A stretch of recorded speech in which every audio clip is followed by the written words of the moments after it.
Hi, thanks for tuning in today. I'm Monica Williams with USDA's Agricultural Research Service.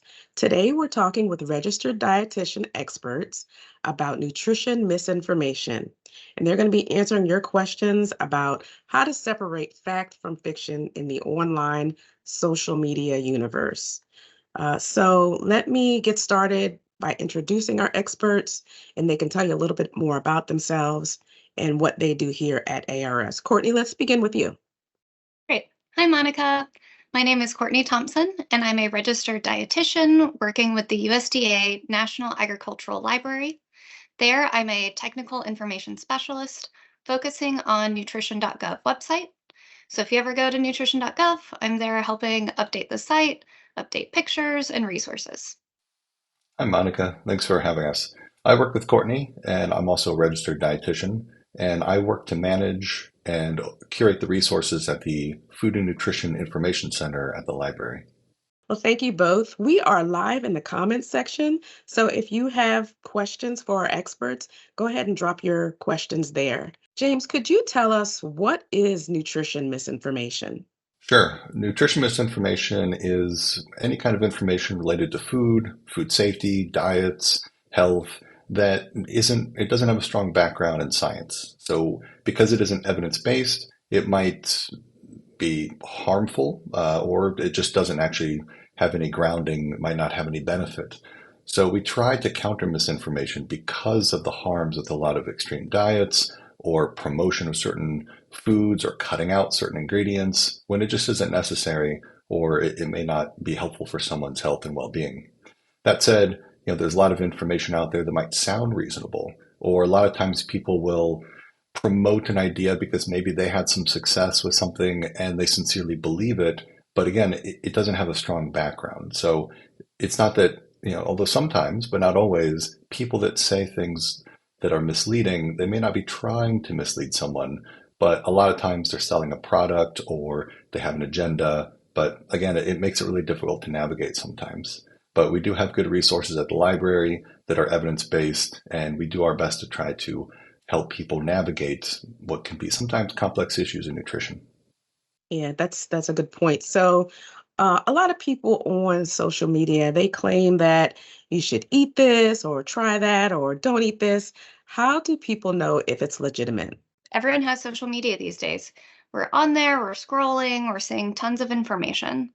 But when we find information on social media, we really need to see who's speaking. What kind of background does that person have? Are they a medical professional? Are they a registered dietitian? Do they have a background in nutrition education? Because a lot of times we hear things that are just too good to be true. And most of the time, those are. Another thing to look at when looking at social media posts, is it sponsored by anyone?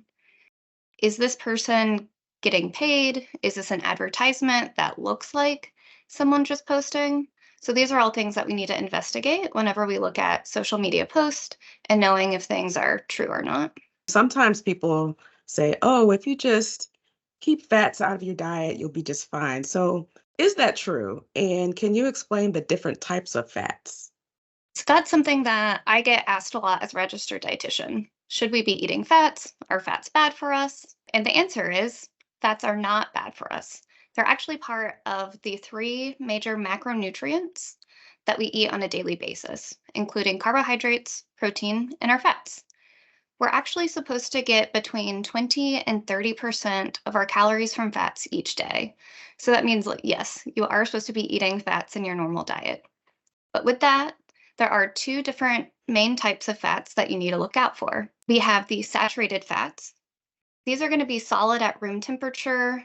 So this is often like our animal products. And with that, the guidance for saturated fats is less than 10% of our calories per day coming from saturated fats. Those are the less than ideal fats. On the other hand, we have our unsaturated fats. These are going to be liquid at room temperature, most often like oils and our fats from fatty fishes. So these are going to be our good for us fats. Because what fats really do is they do provide us energy and support cell growth, regulate blood pressure, and assist in nutrient absorption. So we need all of these things to help us on a daily basis. So yes, please be eating your fats on a daily basis, Monica. Thank you. So, if you're just joining us, registered dietitians Courtney Thompson and James Kane are answering your questions about nutrition myths, and we have a live Q&A happening in the comments section, so drop your questions there as well. So, here's our next question. What are some misconceptions about carbohydrates and their impact on health? That's a very common question as well, especially with a lot of interest in low carb diets, or even more recently, a lot of interest in plant-based diets, considering a lot of plant-based foods tend to be higher in carbohydrates. So this conversation around carbohydrates has always been there. And the problem is, a lot of people try to lump it into all carbohydrates are good or bad without really thinking about the type of carbohydrate, which food they're coming from, and the context of the overall diet. For example, we could think about carbohydrates as simple sugars or complex carbs. A lot of the simple sugars, especially as added sugars, those are going to be handled by the body and affect our health a little bit differently than, say, complex carbohydrates that have more fiber, maybe a little bit slower to digest and affect our blood sugar differently. And there are also a lot of individual differences. So while some people may benefit from lower or higher carbohydrate intake, maybe they're dealing with diabetes or insulin resistance, or they're athletes and they actually need more carbohydrates to fuel their performance. In fact, they might do sugary beverages or snacks during prolonged intense exercise sessions. And that might be helpful for them. So certain advice might be useful for certain individuals in certain situations. And also, we need to think of the whole diet. If someone has a little bit of added sugar to a product, but the entire meal or the day's worth of eating is otherwise quite moderate and balanced with all the other nutrients, then it's not as important. Some good advice is lay out your entire day's worth of eating on a table, or you can imagine doing this, and what does it look like? Is there a certain carbohydrate food or any food that stands out as a small addition? It's probably not a big impact compared to the rest of the food that's on the table. But that said, if someone has a very high carb diet at the expense of, or a very low carb diet at the expense of getting other nutrients, so getting adequate fiber, protein, fats, we really try to suggest that most people consume a balanced diet in order to get a range of nutrients, maximize their satisfaction and hunger levels, and overall energy throughout the day. You were speaking about diabetics, if in cutting out carbohydrates. So, if they have carbohydrates, can they sort of balance it out by having something high in protein, say like almonds? That's a great question. There's some interesting research where adding protein to a meal can actually change how we handle the other components like carbohydrates and how that might affect our blood sugar and appetite, energy levels.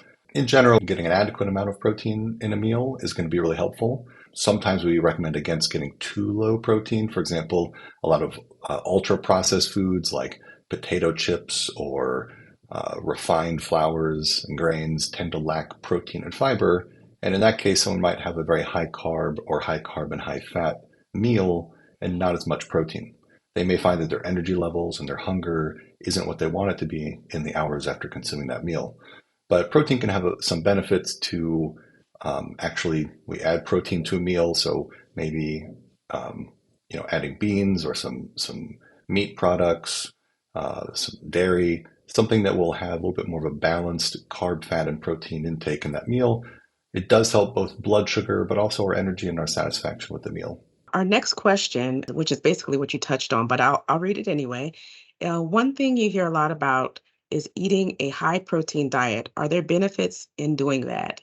Yeah, as an extension of that, there are some benefits of having a higher protein intake, but again, it depends on the individual. There are certain populations, especially athletes, people that are very active, people that might be in a calorie deficit trying to lose weight. And when we think about losing weight, we really want to lose fat mass, not fat and muscle. And maybe older adults, so those that are more advanced in age, they may benefit from a higher protein intake as well to help retain lean body mass and offset sarcopenia or the loss of muscle mass that comes with aging. In all these circumstances, and even for a general individual, having more protein in the diet can be helpful for body composition, appetite, blood sugar regulation. But again, most people, when we talk about a high protein diet, we're not talking very high protein. The misconception comes around when we think about how much protein is a higher protein intake. And it's really just a little bit. So some people will benefit from a slight extra serving. So 3 ounces, maybe it's 4 ounces of a meat product, or for some people, just adding a glass of dairy or soy milk to a meal rather than not having anything at all could help boost their protein a little bit. So we're talking, maybe 10 grams per meal for most people might be good, but again, depends on the individual and what they're eating. But when you start talking about intakes that are extremely high, for example, I mentioned earlier that sometimes the misinformation around nutrition, it's based on some evidence, but it's not applied the correct way. So here, when we look at some of the research, a lot of the research is done in athletes, bodybuilders, or like elite level special populations. The nutrition and metabolism of an elite athlete is a lot different from the general population. It's also a lot different from even a general population that's pretty active. So if we look at that research and we try to apply it to ourselves, it just doesn't transfer. And so, but people are going, oh, it's backed up by research. It must be true. And it's not that it's wrong, it's just that it's not being applied in the right way. And it's easy to look at headlines rather than actually what the research is saying. The general range of protein intake that's recommended is a 10 to 35% of total daily calories. That means that humans can do quite well with a range of protein intakes as well as a range of carbohydrate and fat intakes. So instead of overthinking how much protein, carbohydrates, and fat should I be getting, we usually recommend that people focus on just getting a little bit of everything at each meal, foods that are generally healthy and that they enjoy. Because anytime that someone focuses too much on one nutrient, they risk not focusing on other nutrients or cutting out healthier carbs, healthier fats in order to, say, get more protein. And that can come with its own problems. Okay, our next question is about gluten. What are some myths and truths about gluten and its effects on health? Gluten, similar to what James was talking about earlier with low carb diets, has become somewhat of a fad diet, the gluten-free diet. But what people don't know is gluten's actually a natural protein that's found in wheat, rye, and barley. And it's also used in some medicines, vitamins, and supplements. The main role of gluten in food products is it provides like the structure and texture for a lot of like the bread products that we eat. But is gluten unhealthy for us? It's not. But similar, like James was talking about with carbohydrates as a whole, there are specific populations that can't eat gluten, starting with our celiac disease population. So these are individuals that actually have an autoimmune disorder to gluten. Whenever they eat gluten, their small intestine actually shuts down to where it's not being absorbed. And for those individuals, eating gluten can be very harmful, but that's really less than 1% of the population. There is another select group of individuals that are gluten sensitive, and that means that whenever they eat gluten, they could have some adverse effects like stomach disorder, cramping. But for those individuals as well, that's really less than 2% of the population. So for the overall healthy population, gluten is completely fine to include in your diet. Okay, thank you, Courtney. Our next question, can you talk to us a little about the impact of overall health from very restrictive or extreme dieting trends? Extreme dieting trends can be very harmful. A lot of times we call these fad diets, and they typically break down into eliminating one of those macronutrients that we talked about earlier. This could be either completely cutting out carbohydrates, proteins, or fats. And a lot of times people do see initial results. They think, great, I'm losing weight. They potentially could be feeling better in the short term. But once you completely cut out one of the major macronutrient groups, you're not going to be getting all of the nutrients that you need. Your body needs all of those, similar to James talked about having a balanced diet, just for energy and building muscles and having just your daily bodily functions like working well. So what can actually happen is muscle wasting. You can start decreasing in energy, even things such as hair loss, brittle nails These are all things that could come out of the extreme dieting trends, and often they lead to eating disorders, which in the long term can be very, very harmful. Okay. So if you're just joining us, registered dietitians Courtney Thompson and James Kane are answering your questions about nutrition myths. And we're also taking your questions in the comments section too. So feel free to drop your questions there. Our next question, are superfoods really as super as they are claimed to be? So this is often, very common on websites and social media talking about superfoods. But to be clear, a truth about this is there's no one food item that you can eat every day to give you all of the nutrients that you need. Some foods are promoted as superfoods because they provide more nutrients, such as vitamins, minerals, and antioxidants, with minimal amounts of calories. So you can easily incorporate those into your daily diet to provide more of these items. Specifically, some foods that are promoted as superfoods could include berries. Berries contain, a lot of fiber, antioxidants. They're naturally sweet. You can easily throw those into cereal, yogurt, or just snack on them. Another potential superfood are leafy greens. It has increased amounts of vitamin A, vitamin C, calcium, fiber, phytochemicals. So these foods, again, have a lot of nutrients for very little calories.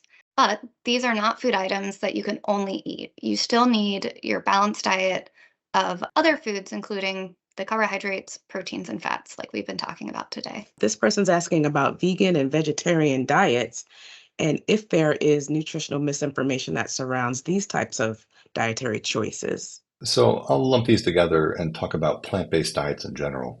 So vegan and vegetarian diets are types of plant-based diets. And a plant-based diet is just a diet that focuses on reducing animal product consumption and increasing the amount of plant-based items in the meal.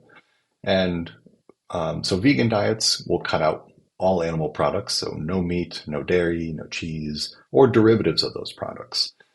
So sometimes, you might have milk powder added to bread as a really, as a smaller ingredient, but a person on a vegan diet would not eat the bread because of the milk product in there. Vegetarian tends to focus on just cutting out meat, but sometimes they may also reduce dairy or egg intake. But it's a little more flexible because they have more access to other dietary choices. So it's not quite as extreme as far as limitations. That said, there's a lot of research that does promote plant-based diets, especially sometimes what might be called a whole food plant-based diet. That's a generalization that they can be very supportive of health and reducing disease outcomes over time for things like diabetes, cardiovascular disease, dementia. And it's easy to look at that and say, oh, I just need to eat plant-based items. But really, if a lot of the research is focused on the quality of those items, there may be some benefit to reducing animal-based products, but a lot of the benefit comes from adding more minimally processed fruits, veggies, whole grains, beans, nuts, regardless of the diet, whether it be more omnivorous, like a typical diet, or vegetarian, vegan, or even low carb. There are a lot of vegetables and plant-based foods that can be added to any diet, and we absolutely know that those foods have a number of health benefits. So it's really easy to just go to an extreme, and it sounds easy, like, oh, I just need one rule. Let me cut out animal products, and it'll automatically be healthy. Well, let's take, for example, certain cookies or potato chips. A potato chip is just potato or some kind of like a rice starch or similar that's formed into a wafer and deep fried into a chip. Like, it lacks fiber, protein, vitamins, minerals, the antioxidants, and it's just usually really high in salt, processed carbohydrates, and added fats, and it's very easy to overconsume and get an excess amount of calories. That's not a health promoting food. So in small quantities, it might be, a fine addition to a diet. If someone's entire diet is built around those kinds of foods, even though they are technically plant-based and vegan, they're not necessarily healthy. So again, we have to look at what does the total daily intake of food look like, and are we actually getting a balance of carbs, fats, proteins, ensuring we're adding some minimally processed foods to get some of the antioxidants, the fiber, and that's really the best approach, is something that's a bit more moderate, unless someone has a personal preference for a certain kind of diet otherwise. That was very informative. Thank you. Um, so another thing you hear a lot about on social media channels is taking supplements or vitamins. Can you talk to us a little bit about that? How do claims of taking supplements and vitamins impact people's health decisions? Another great question. So, this is one that a lot of times on social media, we always see people, they might have just come back for a run and then they're drinking their supplement to show how fast they're recovering, or they take a supplement in the morning to demonstrate how it's affecting their weight loss. But really, what we need to do is focusing on our supplements, and especially for vitamins and minerals, we want individuals to be getting vitamins and minerals from their daily diet. If we follow the dietary guidelines for Americans and the USDA My Plate, it gives us a good idea of how we should be eating that incorporates all the vitamins and minerals that we need, including making half of our plate fruits and vegetables, choosing whole grains, having lean proteins, and low fat dairy. If we're eating a whole balanced diet, we shouldn't be needing to spend money on supplements, especially for vitamins and minerals. Of course, there's always special populations, such as women that are pregnant or lactating, might need to take additional supplements like folic acid or iron. But again, for that general population that's eating a well balanced diet, vitamins and mineral supplements are not needed. Because what really that can lead to, if you're eating a balanced diet, you might just be wasting money on products that you don't need. For some vitamins and minerals, ingesting too much of it can actually lead to toxicity and be harmful to your health. Having too much vitamin A potentially leads to headaches, liver damage, reduced bone strength. Excess iron can often lead to nausea and vomiting. In order to take a supplement safely, we recommend talking to your doctor. There's many tests that can be run to see if you are actually low in any of these vitamins and minerals, to see if you should be paying for supplements. But more than likely, eating a balanced diet, you don't need any additional supplementation. Okay, thank you. So, if you're just joining us, we've been having a great conversation about nutrition myths and separating fact from fiction. Our experts, registered dietitians Courtney Thompson and James Kane, are answering your questions. Our next question: is it true that eating late at night causes weight gain, or is this really just a myth? You've got some great questions, Monica, and these aren't always easy to answer. This one in particular has been a question that's been in the nutrition arena for a long time, and this idea about when should we eat, or how many meals, or it's less about the food choices, and we're thinking about, well, what's the actual food intake pattern look like? So when a lot of people talk about weight, really what the main principle comes down to is energy balance. If we're over consuming calories compared to how much we're burning, and that's not just activity, there's a lot of metabolic processes, hormones, and whatnot that can affect that. It's a very complicated topic, but broadly speaking, if we're consuming more than we're burning, we're going to gain weight. If we're consuming less than we're burning, we'll lose weight. So energy balance isn't the only thing, but it's a primary component of body weight regulation.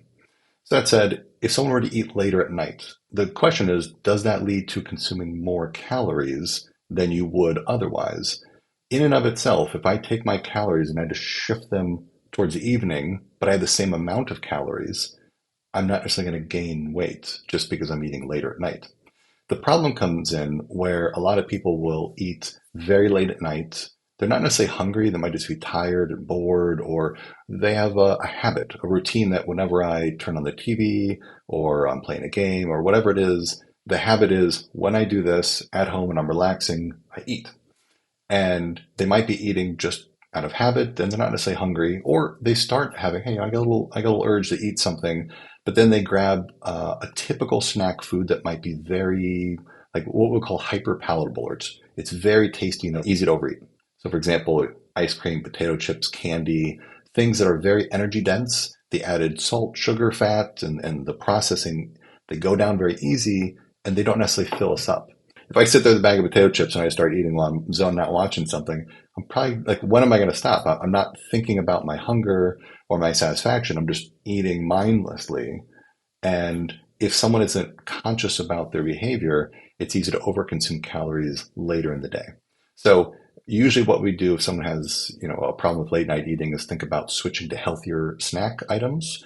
trying to say put the snack out in a bowl so that it's like just one serving of chips, and then when it's gone, it's gone. That way they protect themselves from some of the mindless eating to keep their calorie intake more appropriate for their needs. There is some research that suggests that if someone does eat at night, but not necessarily like I just had dinner, I'm going to have a snack. We're talking like when I would typically be sleeping. So say I stay up really late and I have something at like 10 p.m. or midnight or 2 a.m., depending on when someone typically goes to bed. If their body's used to being asleep, maybe there's the way their circadian rhythms work, their body doesn't handle food late at night as well as it does earlier in the day. And there's some evidence that maybe that individual will store those calories as fat more than they would compared to if they ate them earlier in the day. But that's an ongoing area of research, and it's really hard to make general statements, but it is an exciting area that we're looking forward to knowing more about. How much time should you put after eating a meal before going to bed? It's, again, an ongoing area of research.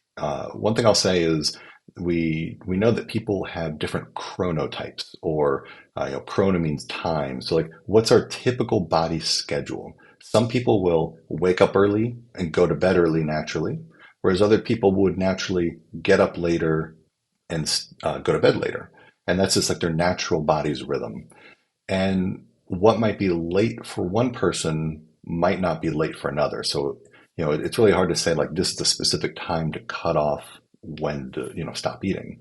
But there's some evidence that regardless of, even if someone is typically would get up late, stay up late, like a later, rhythm, that even then eating later at night, just on the clock time, like say it's 10 p.m. to midnight, even if they're used to going to bed at 2 a.m., like that might be, just because it's later, it still might not be as good as eating earlier in the day. But again, it's a very complex area, a lot of ongoing research. But yeah, I would love to have the answer to that. Okay, so there's a lot of mixed opinions about the health benefits of drinking coffee or tea. Some say it's good, some say it's bad. Can you help sort that out for us? Are there types of coffee or tea that might be better than others? As someone who really enjoys both coffee and tea, I love to read headlines that support my habits. But it's really important to be honest and say, regardless of what I want to hear, what does the actual evidence say? And in this case, we could find evidence that says coffee and tea are great for us. Others say, maybe it's not good. And we have to really look into the reasons why. The reasons why those drinks might be good for us. Well, they are derived from plants, and we do get a lot of those antioxidants and even a little bit of fiber and some vitamins and minerals in those beverages. And that can be very healthy, very health promoting. One of the downsides is that they both contain caffeine. And coffee tends to be a little bit higher in caffeine than tea. And consuming too much caffeine, and it really depends on the individual, general cutoff to say a good place for most people is try to keep it under 400 milligrams of caffeine per day. But again, I'll come back to this a little bit individual. If an individual consumes too much caffeine, they might get anxiety, they might have disrupted sleep. And we're not talking like, oh, I can fall asleep, so I'm just fine. That even if that caffeine is in their system, and they might be so tired they can fall asleep even with the caffeine in their system, the actual sleep quality is degraded by that caffeine. So people that consume too much caffeine tend to not get quality sleep, and they don't sleep as long. And we know that impairing sleep can make it increases our risk for heart disease, high blood pressure, insulin resistance, and diabetes, dementia. And so sleep is a really core component to general health. And so anything that food that supports that or hurts our sleep is really something we think about a lot. So really, someone says, how much should I be drinking? Is this too much? Well, we know that genetically people can be fast or slow caffeine metabolizers. That means that if someone metabolizes caffeine very quickly, they can drink more without having as many negative side effects. Whereas someone who's a slow caffeine metabolizer, that caffeine stays in their system a bit longer, and they might experience those side effects, especially disrupted sleep, because the caffeine builds up in their system, just sticks around longer. So it comes down to personal tolerance. Basically, I say, are you sleeping well at night? And what that means is, do you wake up feeling refreshed? If the answer is no, it might be because of too much caffeine. But otherwise, yeah, just has to be what works for that individual. But inherently, Coffee and tea can be very health promoting. Just gotta watch caffeine. I'm going to keep drinking my coffee. I have to have my daily coffee. Here's the next question. Is it true that drinking hot beverages after meals flushes out fats and toxins? No, this is an interesting question. I don't think I've ever really heard this myth before, nor have I heard this as a truth. Some people have found that drinking beverages, hot or cold, just in general, either before a meal, during a meal, or after a meal, can help them feel full, which could lead them to eating less calories overall or overeating calories in a meal or going back for that second serving or second dessert. But no, I have not heard and I have not read any research that indicate that hot beverages after a meal flushes out fats or toxins. Hey, Monica, if I could just real quick, one of the things that Courtney and I, and dietitians in general, get asked a lot is about detoxes, and there seems to be this general interest in getting rid of something that shouldn't be in the body, and that's not really how it works. But real quick, Courtney, I know that this is something you have a little bit more experience with. Can you talk more about this detoxing in general? Yeah, I can talk about like just detoxes in general. So again, this isn't something that our body needs. There hasn't been any hard evidence suggesting drinking specific drinks or an all juice cleanse can rid our body of any toxins that our body can't naturally process on its own. So whenever people do suggest potentially drinking juices for 5 days or, only eating berries for a whole week, what that really is doing, again, similar to these fad diets, it decreases your calories, it decreases, your natural bodily functions. Potentially you could be feeling better, especially if you're going from eating a, diet or moving fast, eating fast foods or fried foods, too many sweets. So then once your body does get some additional vitamins and minerals from potentially these like detox drinks or detox diets, you potentially could be feeling better, getting a more, initially balanced diet, but you are losing the overall balance, the fats, carbohydrates, and with so few calories, again, it can lead to decreased energy over time, muscle wasting, and potentially lead to the eating disorders that we often see with moving to fad diets as well. So, no hard evidence that detox diets are actually detoxing anything or effective for your body. Our next question. I've heard that eating small, frequent meals throughout the day boosts metabolism. Is this true? This kind of goes back to the question about late night eating. And when we think about when we're eating, it's really more important to think about what's our total daily calorie and nutrient intake rather than when we're eating it. We'll start just by saying that the total daily intake matters more than the number of meals. So if someone needs a certain amount of calories and nutrients, and they spread those over, say, 5 or 6 smaller meals or 2 or 3 bigger ones, kind of pushing it to the extremes here, that honestly, there won't be much difference in health outcomes. What matters is how the person feels and what helps them eat better and just feel more satisfied and have better energy throughout the day. Some people, because of their schedules or personal preferences, or how some people just how quickly they digest food, or they just prefer eating smaller meals. If I said, hey, take all this and eat smaller meals throughout the day, they just feel better. That's what they should do. But the question is, will eating smaller meals, or sometimes will eating breakfast, boost my metabolism? So again, let's get down to like the scientific terms. Metabolism is just the processes, the chemical processes that happen in our body.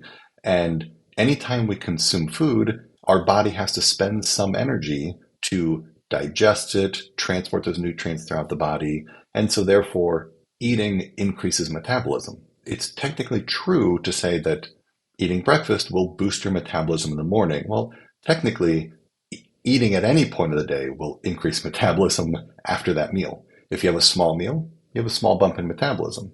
You have a big meal, you get a big bump in metabolism.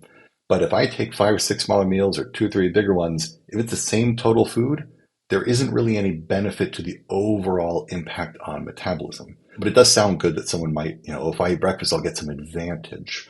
So really what we tell people is there isn't really an advantage. You just have to do what makes you feel good. Well, this has been such a great conversation. We have room for a couple more questions. What are some red flags that people should be aware of that are associated with nutrition misinformation? Unfortunately, there's quite a few red flags, but that makes it easy for you to understand and see what's potential misinformation online.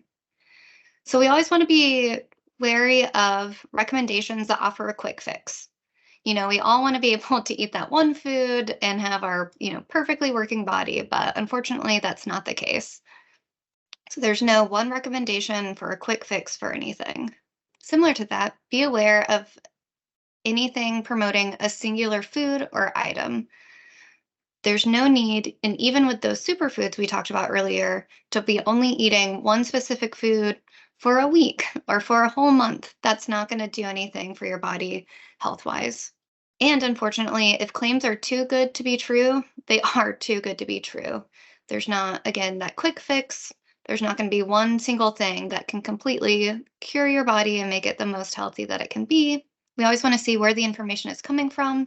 Is it coming from a healthcare professional? Is it coming from an influencer that's getting paid to say these claims?